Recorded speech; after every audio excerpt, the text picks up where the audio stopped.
Kag sa numero 1 sa mga balita sa Negros Subong nga adlaw, 155 ka mga projects sa Bacolod ang wala pa sa gihapon maaprobahan sa Comelec para sa banning exemptions.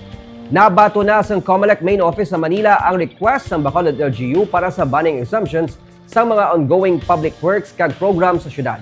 Ginpahayag ni Secretary to the Mayor, Attorney Jose Martigo, na tugtog karon nagahulat pa sila sang approval sa Comelec samtang nagahilapit ang deadline para sa submission ng request for banning exemptions.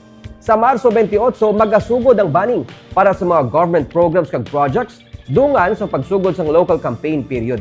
Sa kabilugan, may 405 ka mga projects ug programs ang ginahinyo sa Bacolod LGU nga ma-exempt sa banning.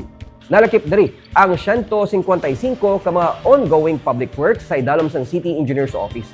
Nagapanugyan man sigo sa mga barangay nga kung mahimo, sila na mismo ang magpadala sa request for banning exemptions sa ilang mga proyekto nga napunduhan paagi sa syudad.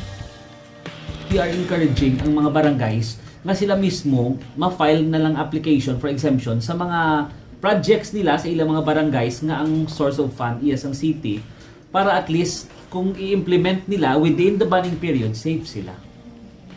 So before March 28, Before March 20. may in-submit pang documents. Ang sa amo niya is ang ano na lang iya sa mga barangay na lang niya. As far as iya sa LGU bidyang mga projects ya submitted na yan and waiting for the certificate of exemption.